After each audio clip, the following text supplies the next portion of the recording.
Amém. Paz seja convosco. Amém. Louvamos a Deus por mais esse segundo período em que nós podemos nos aprofundar nos ensinamentos e dos conhecimentos do Senhor. Estamos tratando sobre ansiedade e frustração, em especial ansiedade. Finalizamos o nosso primeiro período fazendo a seguinte afirmação: imagine que alguém amado lhe diga, não confio em você, não acredito que você me ame, não acredito que você cuidará de mim. Que afronta quando pensamos em nós. Mas é isso que dizemos a Deus diante da nossa ansiedade. Ansiedade também é pecado por significar recusar a providência de Deus em nossas vidas. Quando você está ansioso, você acha que você pode resolver e você exclui Deus, conceito da impiedade, exclui Deus da equação e você procura com todas as suas forças resolver o problema. A providência divina pode ser definida simplesmente como Deus controlando todas as circunstâncias e eventos do universo para a sua glória e para o benefício do seu povo. Pastor, essa situação que eu vivi, essa situação que eu estou vivendo, eu não consigo ver nada acontecendo com a glória de Deus. Mas nós temos que entender que a providência, o conceito de providência divina é a manutenção dele em relação a todas as coisas, da menor coisa à maior coisa, da mais simples à mais complicada. Tudo Deus está no controle. Mas eu não vejo, pastor.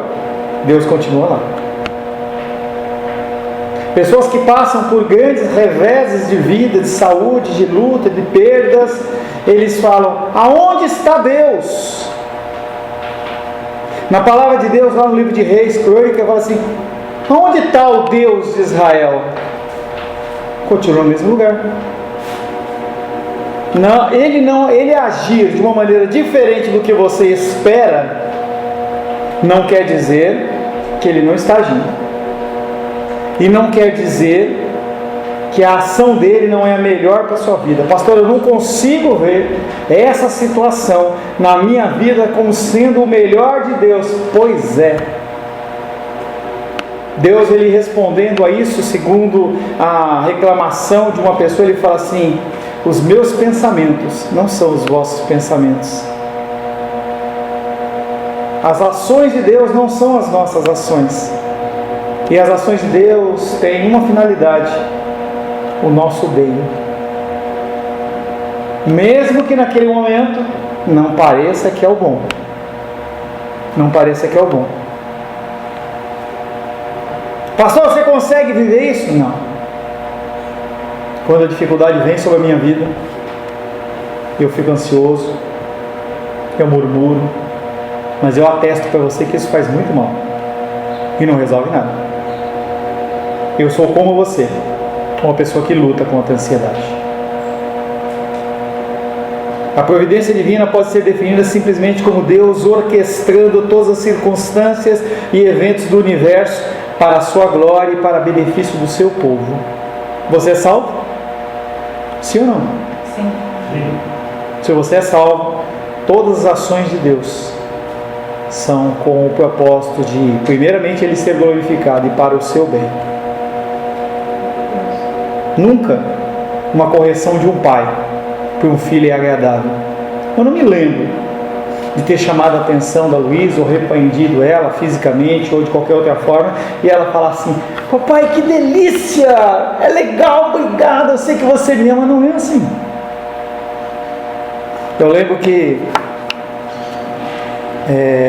quando eu estava fazendo 18 anos, eu cheguei para o meu pai falou assim: o que você quer de aniversário de 18 anos? Meu pai tinha uma condição um pouco financeira boa, né? Eu falei: pai, eu queria uma moto.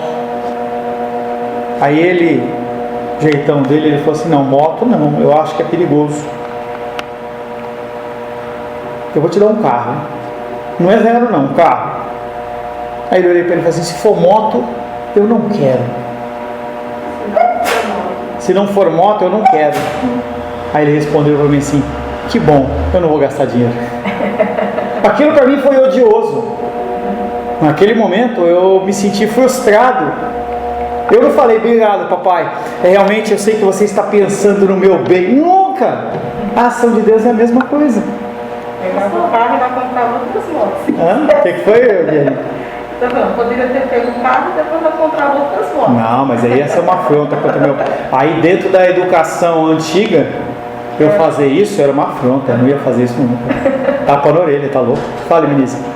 Pastor, quando Jó, né, ele perdeu tudo, né, ele louvou, agradeceu a Deus, mas com o passar do tempo, né, chegou um momento que ele questionou a Deus, né, e todo mundo, eu acho que ele, a família, os amigos, todo mundo achava que era o fim dele, né, e como Deus restaurou a sorte dele, deu tudo duplicado para ele, né, mas ele mesmo, chegou um momento da vida dele, a família, amigos, achavam que era o fim, que realmente a vida dele ia terminar daquele jeito, né?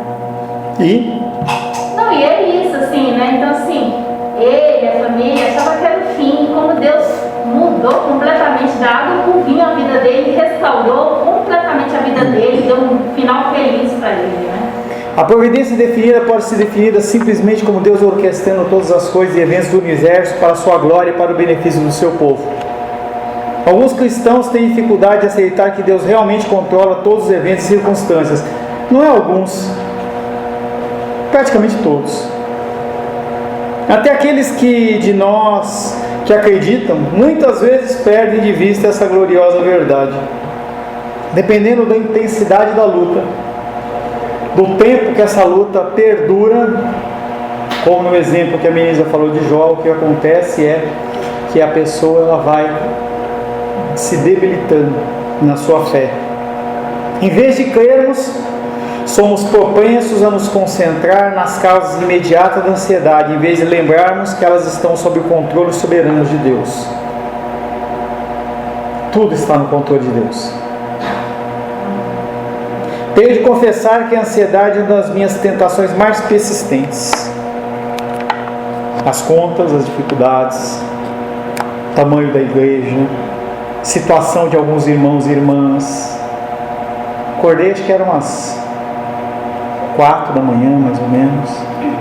Coração pesado. Eu tentei orar contra isso, mas foi indo, aí eu adormeci de novo.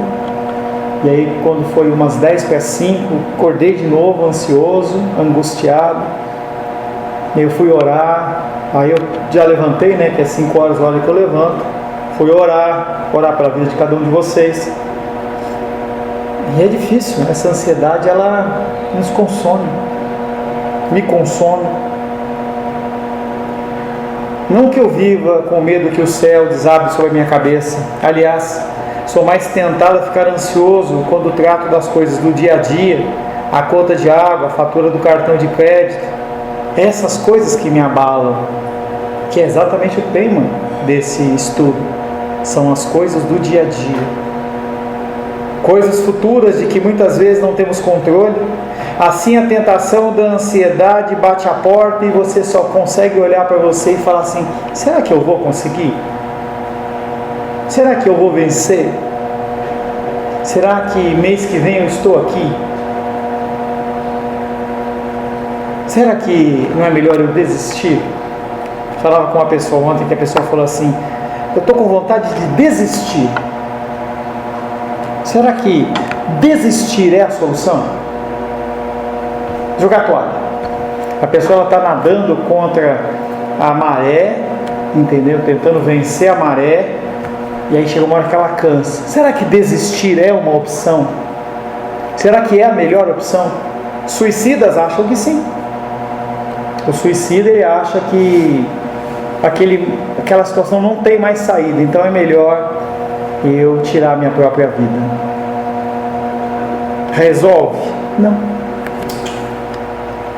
Sei que no panorama da vida, ou em comparação com os problemas dos outros, isso não é nada. Mas na hora é um problemão para mim. Quando você está passando uma luta e dificuldade sua, você não consegue enxergar mais nada.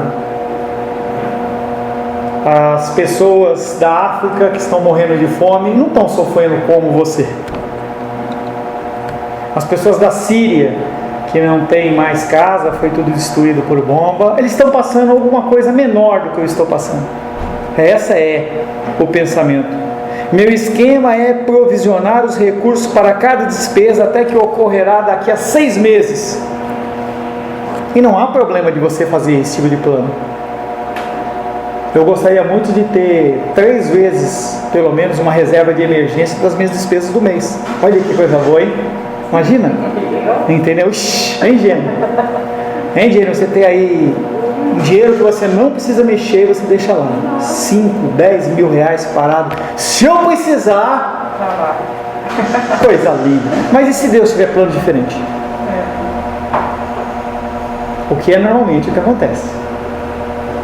E se Deus tiver plano diferente? Eu lembro daquela passagem de Lucas, não lembro o endereço. Eu sou bom de lembrar as passagens, mas eu não lembro o endereço. E aí o rapaz era um homem muito rico, e ele via que estava chovendo. Eu vou contextualizar do meu jeito, claro, né? Sou meio teatral, né? Meio.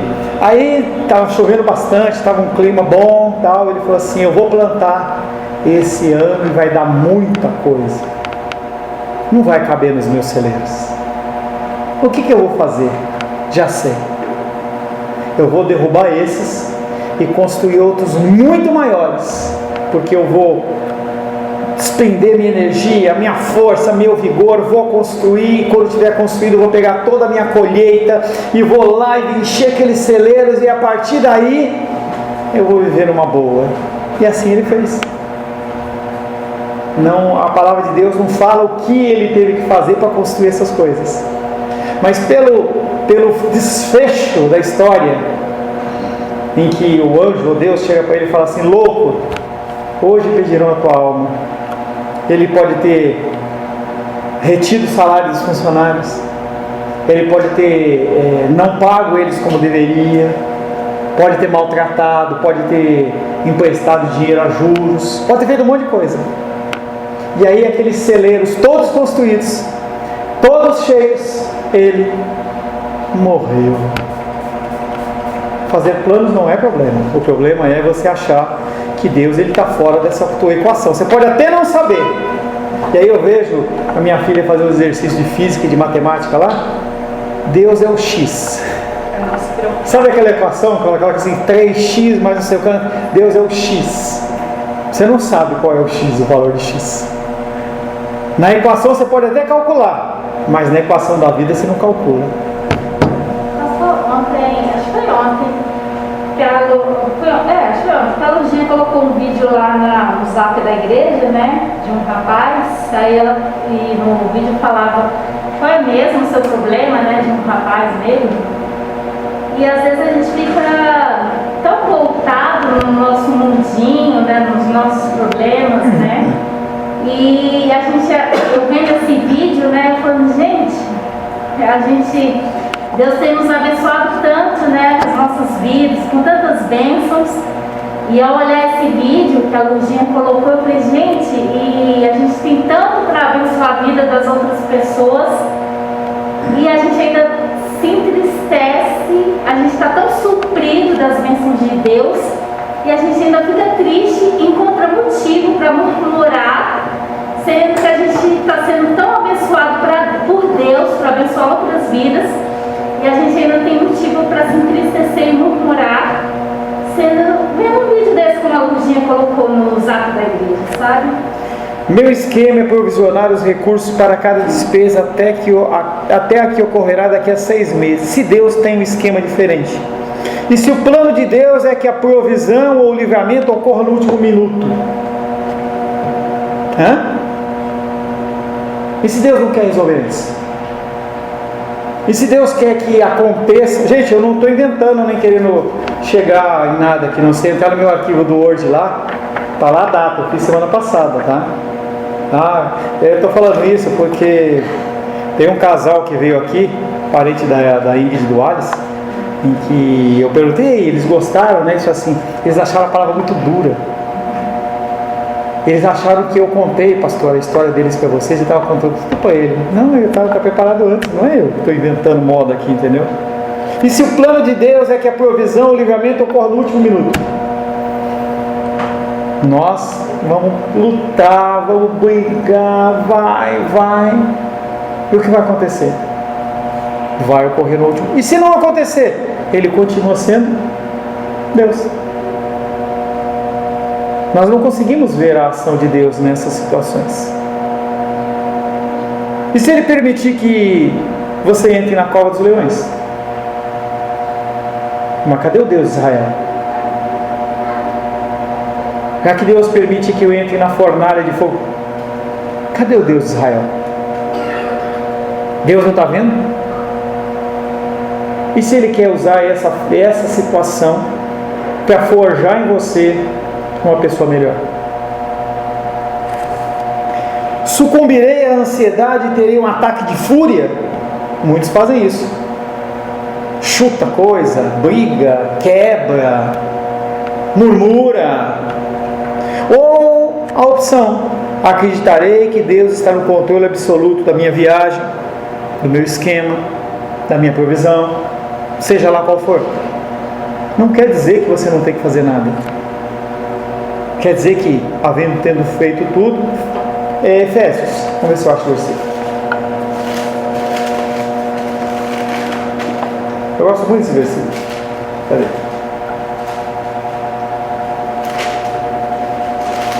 Efésios capítulo 6, verso 13 e 14. 13 só.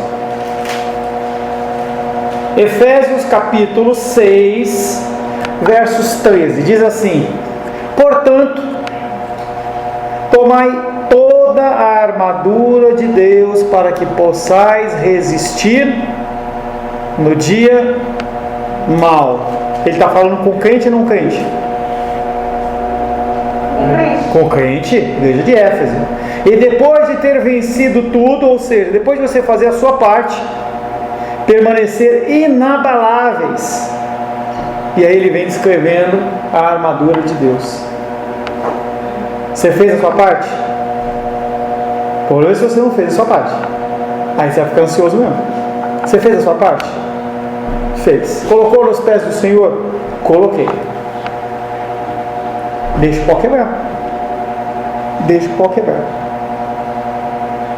Eu já contei um testemunho na semana passada, na hora do almoço, no intervalo, na dominical, mas eu quero deixar para falar ele de novo à noite, se assim Deus permitir, né? Minha tendência é pensar. Em minhas lutas contra a ansiedade nessa área, cheguei à conclusão de que ela é desencadeada pela minha indisposição de aceitar em submissão e alegria o seu plano para mim, do que pela falta de confiança em Deus. A minha insatisfação é o que gera ansiedade em mim. Não é necessariamente a falta de confiança, apesar de que a minha ação ela demonstra a falta de confiança nele. A minha indisposição de me submeter à vontade de Deus. Eu quero que o meu plano seja findado.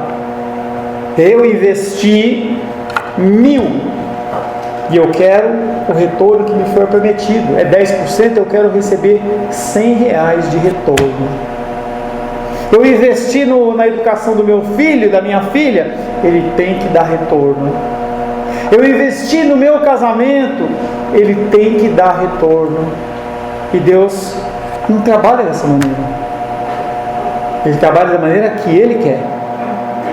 Quando Ele entregou Jesus Cristo para morrer na cruz do Calvário e para que todo que dele creia não pereça, tenha vida eterna, Ele sabia que você não tinha nada a dar em troca. Não há nada a ser dado em troca por tão imenso sacrifício, mas Ele deu mesmo assim. E Ele espera que nós hajamos da mesma maneira, mas não é assim que nós fazemos. Nós olhamos para os nossos filhos. Estava falando com a Ingrid essa semana e eu falava assim: a gente olha para os nossos filhos e é como se a gente falasse assim: eu gerei você por 9 meses e é isso que você me dá em troca? Ué, Você gerou uma criança para que ela te dê algo em troca? Tem pessoas em regiões do Brasil que para receber o Bolsa Família, elas geram crianças, né? Então as crianças, elas só de nascerem, te dá direito a receber um recurso lá, né? E aí é capaz da pessoa que faz esse tipo de coisa, com esse propósito, quando a criança morrer, ainda ficar chateado porque perdeu a renda e não porque perdeu o filho. Minha tendência é pensar: Senhor, é importante que eu tenha o controle de tudo. Meus familiares estão contando comigo, e se eu ficar doente? E se? Controle é uma coisa interessante. Nosso controle estava falhando do portão, né? De vez em quando apertava, não abria, tal. Aí eu achei na internet um controlezinho lá, coloquei novinho lá, baratinho, porque eu gosto de coisa barata, né? Exceto a minha esposa, claro, né? A minha esposa é cara. Não porque ela gasta, porque ela assim, é uma pessoa preciosa, né? Love. Ah, gostou? Love. Amor.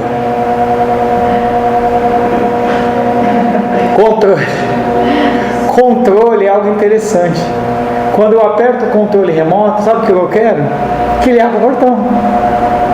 E a gente quer que Deus entenda que nós queremos também ter o controle de tudo. Mas se você quer ter controle da sua vida, você não pode ter nenhum senhor. Por que você aceitou Jesus? Toca a sua vida. Lida com a sua vida. Tenho aprendido a dizer a mim mesmo: Senhor, a situação é sua. Tenho mesmo, gente. Tenho mesmo. A ansiedade, ela bate e eu oro a Deus, falo assim: a situação, ela está nas suas mãos.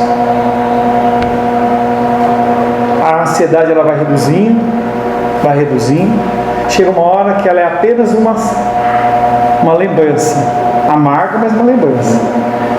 Nós temos que olhar e falar: Senhor, a situação, ela é tua e tudo está nas tuas mãos. Daniel capítulo 3, versos 17 e 18.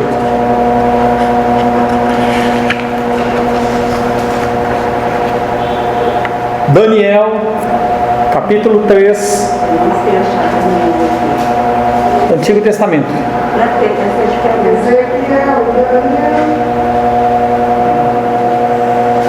Malaquias, Zacarias, Tobias. Daniel, capítulo 3, quem achou, lê por gentileza. Daniel 3. 1, 2, 3, versos 17 e 18. Não, pode ver. Alguém vai ler, não? Ninguém vai ler? Pode ver. Se o nosso Deus, a quem servimos, quer livrar-nos, Ele nos livrará da fornalha de fogo ardente e das tuas mãos, ó Rei. Em nenhum momento ele foi desrespeitoso. Se não, fica sabendo, ó Rei, que não serviremos a teus deuses, nem adoraremos a imagem de ouro que levantaste. Temos que aprender a dizer: Deus, eu aceito o seu agir nessa situação, seja ela qual for. Você começa falando da boca para fora. O que é isso? Está com toque aí? Não, nem reparei. Certo escritor cristão disse em uma carta, abre aspas, 2 dedos, parágrafo, travessão. Uma das marcas da maturidade cristã que devemos buscar é o contentamento na vontade de Deus, fundamentado na convicção de sua sabedoria, santidade, soberania e bondade. Um dos elementos principais da nossa escola dominical é você conhecer quem é o seu Deus, para que você possa entender que a situação, por mais amarga que seja, ela está na mão dele e ele vai resolver da melhor maneira. Enquanto nos ativermos a isso o que? Sabedoria, santidade, soberania e bondade de Deus, estaremos livres das decepções, Nossa visão limitada e tola de propósitos e desejos pode ser e será muitas vezes desconsiderada. Desse modo, nossa aspiração maior e mais importante, que a vontade de Deus seja feita, terá de ser realizada. É bastante apropriado que nós, tanto criaturas quanto pecadores, nos sujeitemos aos desígnios do nosso Criador. E como isso é necessário para ter paz. Dificilmente pensamos nesse grande feito e quase sempre não o percebemos.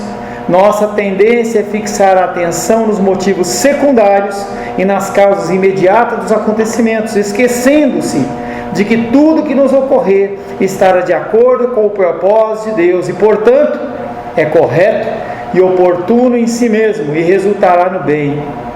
A falta dessa compreensão dá origem à impaciência, ao ressentimento e às reclamações, que além de constituírem pecados, são angustiantes. Pelo contrário, se todas as coisas estão nas mãos de Deus, se até os nossos fios de cabelo estão contados, se cada evento, seja grande ou pequeno, está debaixo de sua providência e propósito, se ele tem um final sensato, santo e maravilhoso em vista, ao qual tudo o que acontece está subordinado e é submisso, então só nos resta seguir com paciência e humildade sua liderança e aguardar com alegria um final feliz.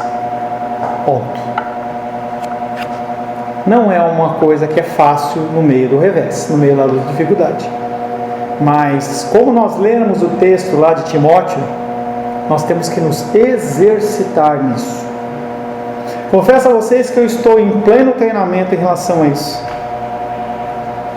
A minha vida, ela vem mudando, entendeu, em ciclos. E Deus, ele tem me forçado a me adaptar a situações de confiança nele ou uma angústia incessante.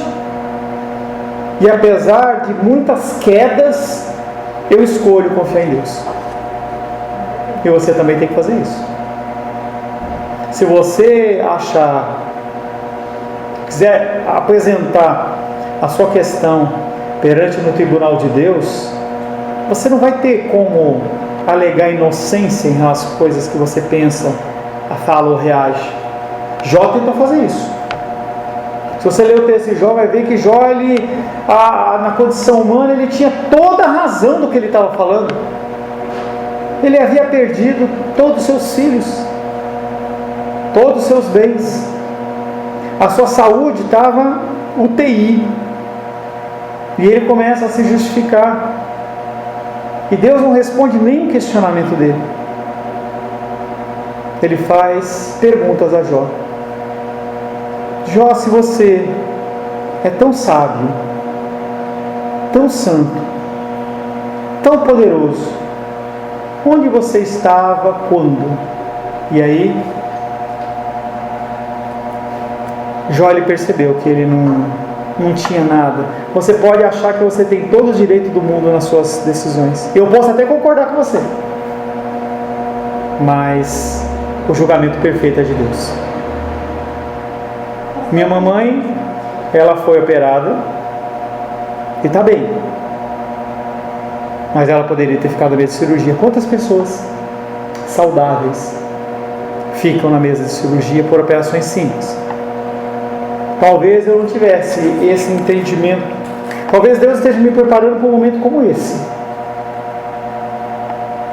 Ou com a minha mamãe, ou com a minha esposa, ou com a minha filha, não sei. Mas tudo que Deus faz é para o nosso bem. E nós temos que entender isso. Sim? Aquele versículo que a gente leu até umas semanas atrás, né? Que a boa obra que Deus começou, né? Ele vai completar, né? E tem um hino que a gente às vezes canta, do hinário, que até sossega a alma e o coração, né? Sossegar, né? Sossegar, né? O vento em fúria. Esse hino é muito lindo, a letra dele, né? E acalma o coração, né? Aceitar a vontade providencial de Deus não significa que deixaremos de orar sobre o resultado final. Não é para você parar. Agora não, você tem que continuar orando. Tem que continuar dentro das suas possibilidades, fazer o que você pode fazer. Só não pode ficar ansioso. A ordem de Paulo para não ficarmos ansiosos é acompanhada da instrução para orarmos sobre a sua ansiedade, por causa da sua ansiedade, conforme nós já lemos em Filipenses 4:6. E Jesus, diante do sofrimento iminente da cruz, uma angústia que excedeu a qualquer ansiedade que jamais vivenciaremos, aleluia por isso, ele orou: meu Pai, se possível, afasta de mim este cálice, todavia, não seja feita a minha vontade, mas a tua vontade. Será que a tua ansiedade, ela pode se assemelhar à ansiedade de Jesus Cristo na cruz? Diante a tudo que ele iria passar. E aí nós cantamos um hino que fala assim: eu nunca saberei o preço dos meus pecados lá na cruz. E aí a gente acha que é só os flagelos físicos. Angústia espiritual, afastamento do Pai no momento em que as nuvens se fecham, em que o Pai não pode olhar o filho imundo pelo meu pecado. Tudo aquilo é muito mais, excede em muito mais do que as chicotadas que ele levou, que nenhum de nós conseguiria suportar. No contexto de punição romana, eu já falei isso uma vez, o máximo que se poderia tomar eram 40 chibatadas. E aí, como todo bom ser humano, eles sabiam perverter a lei. Então colocava a pessoa no tronco, se desse 40 tinha que parar. Eles davam quantas? 40 menos. E depois mais 40 menos. E depois mais 40 menos. Dava-se 200, 300 chibatadas nas costas do cara, sempre nessa sequência. A dor maior de Cristo não foi essa, apesar de ter sido dor acima do que nós podemos suportar. Assim podemos orar por socorro, ou melhor, devemos orar por socorro e livramento numa situação que desencadeia nosso estado de ansiedade, mas devemos estar sempre prontos a aceitar a vontade providencial de Deus e a confiar que não importa o resultado, sua vontade é melhor do que os nossos planos e desejos. Você tem planos e desejos. Eu tenho planos e desejos. Eles vão se concretizar? Não sei. Esses dias a tia da Rosângela falou assim: olha, já aluguei o imóvel aqui, um lugar para a gente fazer a nossa festa de fim de ano. Vocês veem? E ela respondeu: não sei. Eu não sei. Quando você começa a se preocupar muito com as coisas do futuro, você não vive o hoje. E não quer dizer que você tem que chutar a jaca, entendeu? Não. Mas a gente tem que aprender que a nossa vida é muito mais do que planos e previsões. É a confiança no que Deus tem prometido para você hoje. Então o momento hoje, ele tem que ser vivido com plenitude, com alegria. Assim devemos orar por socorro e livramento. Coloque as suas orações na presença de Deus. Eu estou ciente de que algumas pessoas sofrem ataques de ansiedade debilitantes e que muitas vezes resultam em complicações físicas.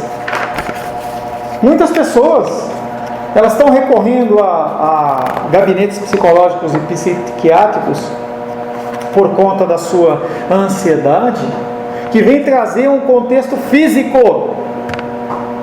Se você acreditar realmente que aquilo não tem saída, o teu corpo ele vai reagir como?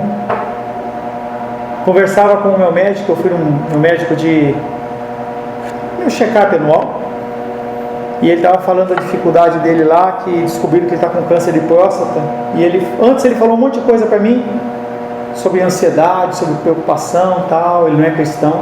E aí quando ele acabou, eu falei assim: posso orar por você? Aí ele agradeceu, eu orei por ele, e aí eu falei assim: eu quero dizer mais uma coisa para você, tudo que você falou para mim, ouve o que você está falando. Você está com um semblante preocupado, ansioso, mas ele não é cristão. Ele está depositando as confianças dele aonde? Nas mãos humanas. Nós temos que confiar no Senhor. Em esses casos requerem tratamento tratamento profissional, estão fora desse estudo. Quando a pessoa está com um problema físico, é o médico que tem que tratar, mas não se pode excluir a condição espiritual. Estou lidando aqui com o que podemos chamar de ansiedade do cotidiano. Talvez você não seja tentado à ansiedade com a mesma frequência que eu. Talvez você confie mais em Deus do que eu. Mas se for o caso, você sabe reconhecer as circunstâncias que o deixam ansioso? Quais são os gatilhos que te trazem ansiedade? Como eu, você se frustra quando a vontade providencial de Deus é diferente daquilo que você planejou? Se isso acontece, eu te incentivo a memorizar e usar em oração alguns dos versículos que já foram citados, especialmente em conexão com quaisquer situações recorrentes que lhe provoquem ansiedade. Tenha versículos gravados na sua mente. Tenha versículos específicos em relação à sua luta e dificuldade. E não tenha vergonha de sacar ele naquele momento de ansiedade, porque a repetição daquilo vai te trazendo um convencimento. Aquilo vai começar a ser gravado no teu coração e você começa a realmente acreditar que Deus, Ele está no controle de todas as coisas.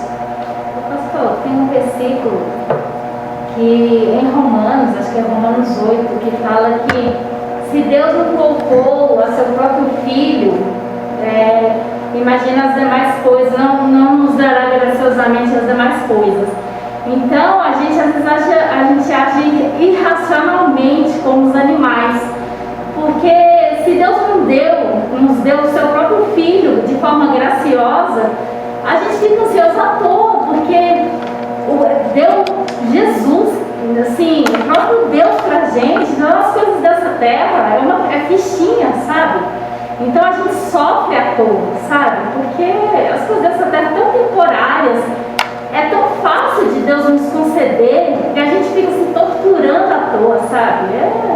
É irracional o nosso comportamento, sabe? Se você, como eu, se frustra quando a vontade de Deus é diferente da minha, eu te encorajo a memorizar versículos e os usar em oração.